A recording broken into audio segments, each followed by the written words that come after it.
ብዙዎቻችን የደም ግፊት የልብ በሽታ ብቻ የሚያመጣ ይመስለናል። ነገር ግን የደም ግፊት ለኩላሊት በሽታ ዋነኛ መንስኤ ነው። በሌላ በኩል የኩላሊት መታመም ደግሞ ለደም ግፊት መጨመር ሌላኛው ምክንያትም ሊሆን ይችላል።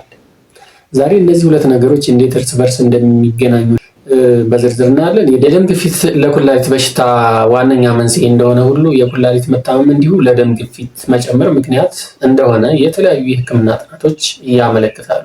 በመጀመሪያ የደም ግፊት እንዴት ኩላሊትን ይጎዳል የሚለውን እንይ። ኩላሊታችን በውስጡ በሚሊዮኖች የሚቆጠሩ በጣም ጥቃቅን የደም ስሮች አሉት። እነዚህ ስሮች በኩላሊት ውስጥ በሚገኙ ኔፍሮንስ በተባሉ ጥቃቅን ማጣሪያዎች ውስጥ በከፍተኛ ጥግግት ተሰራጭተው ይገኛሉ። እነዚህ የደም ስሮች ዋና ስራቸው ደማችንን ማጣራትና ቆሻሻውን በሽንት መልክ ማስወገድ ነው። ነገር ግን የደም ግፊታችን ሲጨምር እነዚህ ጥቃቅን ስሮች እንግዲህ ኔፍሮን የተባሉ በኩላሊት ውስጥ ያሉ ጥቃቅን የደም ስሮች ማለት ነው፣ ከፍተኛ የደም ግፊት ሲኖር ይጎዳሉ። በከፍተኛ መጠን በከፍተኛ ፕሬሸር የመጣውን ደም ለመቋቋም ስለሚሳናቸው መኮማተር እና መጥበብ ይጀምራሉ ማለት ነው። በዚህ ጊዜ ኩላሊታችን ደምን የማጣራት አቅሙን ያጣል። ይህም ወደ ኩላሊት ህመም ያስከትላል ወይ ደግሞ ያመራል ማለት ነው። ኩላሊታችን ሲጎዳ ደግሞ የራሱ ደም ግፊት እንደሚጨምር ምክንያት ይሆናል። እንዴት አትሉ? ኩላሊት በሰውነታችን ውስጥ ያለውን ፈሳሽ መጠንና የደም ግፊት የመቆጣጠር ሆርሞን ያመነጫል። ኩላሊታችን ሲታመም ግን ይህ ሆርሞን በአግባቡ ማመጣጠን አይችልም። ሜሴጁ ኢንፎርሜሽኑ ይዛባል። ስለዚህ በዚህ ጊዜ ብዙ ደም ወደ ኩላሊት እንዲመጣ ያደርገዋል። ምክንያቱም ቅድምም ብለናል፣ ብዙ የደም ግፊት ሲመጣባቸው የኩላሊት የደም ስሮች ወይም ኔፍሮን የሚባሉት ማለት ነው መጥበብ ሲጀምሩ እንግዲህ ኩላሊት ብዙ ደም አይደርሰውም ማለት ነው። ስለጠበቡ ብቻ ደም እኮ አለ፣ ግን ደግሞ እነሱ ስለጠበቡና ስለተኮማተሩ ብቻ እዛ ውስጥ ላለው ሬኒን ለተባለ ሆርሞን ባድ ሲግናል ያስተላልፋሉ ማለት ነው። ደም እንዳነሰው አይነት በነዛ በኩላሊት ውስጥ ያሉ ሴሎች ደም እንዳነሳቸው አይነት ተደርጎ ሮንግ የሆነ ሜሴጅ ይተላለፋል ማለት ነው። ወይም ደግሞ የተሳሳተ መልእክት ለዛ ሆርሞን ይደርሰዋል ማለት ነው። ታዲያ ይህ ሆርሞን እንግዲህ በዚህ ጊዜ ምንድን ነው የሚያደርገው? ኩላሊት የደም እጥረት ደርሶብኛል ወይም የደም እጥረት ገጠመኝ ብሎ ወደ ልብ ይልካል ማለት ነው መልእክቱን። እንዳልኋችሁ ደሞ አለ፣ ነገር ግን እነሱ ስለተኮማተሩ እና ራሳቸውን ለመከላከል ሲሉ ስለተኮማተሩ ብቻ ደም የሌለ ይመስላል። በዚህ ጊዜ ኩላሊት የደም እጥረት ገጥሞኛል ብሎ ለልብ መልእክት ይልካል ማለት ነው። በዚህ ምክንያት ልብ ወደ ኩላሊት ብዙ ደም ይልካል ማለት ነው። እያለው ግን አጥሮታል በሚል ሲግናል በተላለፈው የሆርሞን መልእክት መሰረት ልብ በድጋሚ ምን ያደርጋል ማለት ነው? ብዙ ደም ወደ ኩላሊት ይልካል ማለት ነው። በዚህ ጊዜ በጣም ይበዛል፣ ቮሊዩሙ ይበዛል ወይ ደግሞ መጠኑ ይበዛል ማለት ነው። ሰውነታችን ፈሳሽና ጨውን እንዲከማች ያደርጋል። እንግዲህ ኩላሊት ደክሟል ኦልሬዲ ወይ ያን የደም ማጣራት አልቻለም አይደለ?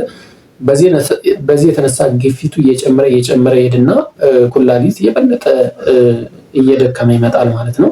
ኩላሊቱ በተጎዳ ቁጥር ደግሞ አሁንም ግፊቱ እንዲሁ እየጨመረ ይሄዳል። ምክንያቱም የሚወገድ ነገር ከሌለ ኤክስክሬት በሽንት መልክ ወይ በጽዳጅ መልክ የሚወገድ ነገር ከሌለ የብለድ ቮሊዩም እየጨመረ ይሄዳል ማለት ነው። ስለዚህ ያ እየተጠራቀመ ካልተወገደ ቮሊዩሙ እየጨመረ ይሄዳል ማለት ነው። ስለዚህ የደም ግፊት ለኩላሊት ኔፍሮንስ ወይም ለኩላሊት ብለድ ለጥቃቅን ብለድ ቧንቧዎች ጉዳት ያመጣል። እንደገና ደግሞ ኩላሊት ከተጎዳ ደግሞ ማጣራት ስለሚያቅተው ምን ይሆናል ማለት ነው? የብለድ ቮሊዩም እየጨመረ ይሄዳል ማለት ነው። ስለዚህ ብለድ ፕሬሸር ለኩላሊት ህመም መንስኤ ነው። እንደገና ደግሞ የኩላሊት ህመም እንዲሁ ለብለድ ፕሬሸር ወይ ለደም ግፊት መንስኤ ነው ማለት ነው።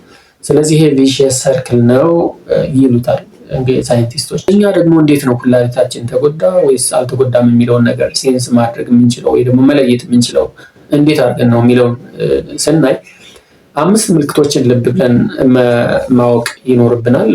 እነዚህ ምንድን ናቸው? አንደኛው እብጠት ነው። በተለይ በእጅ በእግር ወይም በአይን አካባቢ የሚታይ እብጠት ካለ እሱ አንድ ምልክት ነው። ሌላኛው የሽንት ለውጥ ነው። ሽንት በብዛት መምጣት ወይም መቀነስ ሊኖር ይችላል። እንዲሁም ደግሞ አረፋማ የሆነ ሽንት ሊኖር ይችላል። ሶስተኛው ቶሎ መድከም ነው። ኩላሊታችን ቆሻሻ ማጣራት ሲያቅተው በሰውነታችን ውስጥ የሚከማቸው መርዛማ ነገር ድካም ይፈጥራል። ኢነርጂ በሚፈጠርበት ፕሮሰስ ላይ እንግዲህ የራሱን የቻለ እንቅፋት ስለሚፈጥር ማለት ነው። አራተኛው የምግብ ፍላጎት መቀነስ ነው። ብዙ ጊዜ ማቅለሽለሽ ስሜት ሊኖር ይችላል። የምግብ ፍላጎታችን እየወረደ ይሄዳል ማለት ነው። አምስተኛው የመተንፈስ ችግር ነው። በሳምባ ውስጥ ከሳምባ ጋር በተገናኘ በሳምባ ውስጥ ፈሳሾች ሊከማቹ ይችላሉ። እንግዲህ ካልተወገዱ ብያቸዋለሁ። ኩላሊት ብዙ ነገሮችን ነው የሚያስወግደው። እነሱ ደግሞ ወደ ተለያዩ የሰውነት ክፍሎቻችን መርዛማ የሆኑ ነገሮች ማለት ነው ወደ ተለያዩ የሰውነት ክፍሎቻችን ስለሚሰራጩ እና እነዛ ፕሮፐርሊ ፋንክሽን እንዳይሆኑ በአግባቡ እንዳይሰሩ ስለሚያደርግ እንግዲህ በሳምባም የመድከም የመተንፈስ እጥረት ሊከሰት ይችላል ማለት ነው። ስለዚህ እነዚህ ምልክቶች ካየን ኩላሊት እየተጎዳ መሆኑን ስለምንረዳ ወይም እንረዳለን ማለት ነው። ታዲያ የራሳችን ጥንቃቄዎችን መውሰድ አለብን ማለት ነው። ምንድነው የምናደርገው የሚለውን ነገር ስናይ ደግሞ የደም ግፊትን በየጊዜው መለካት እና እነዚህ ነገሮች ከመድረሳቸው በፊት ባለፈው ቪዲዮም ነግራችኋለሁ። ባለፈው ቪዲዮ የደም ልኬታችንን በየጊዜው ማወቁ ለቅድመ ጥንቃቄ ይረዳናል ማለት ነው። ሌላኛው የጨው አጠቃቀማችንን መቀነስ ነው፣ ማስተካከል ነው። በተለያዩ መልኩ ጨው በምግብ ውስጥ ሊኖር ይችላል።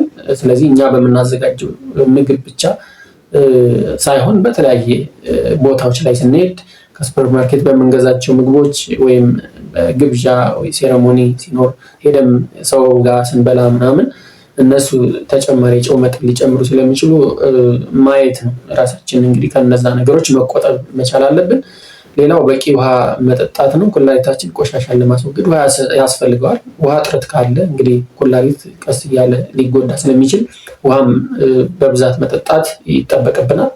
ሌላኛው የስኳር መጠን መቆጣጠር ነው። ስኳርና ደም ግፊት ተባብረው ኩላሊትን በፍጥነት ስለሚያጠቁ ይሄ የስኳር በሽታም እንግዲህ ሌላኛው ከደም ግፊትና ከኩላሊት በሽታ ጋር የሚያገናኘው ነገር አለ። በሌላ ቪዲዮ እናያለን እሱንና እነዚህንም መቆጣጠር መቻል አለብን።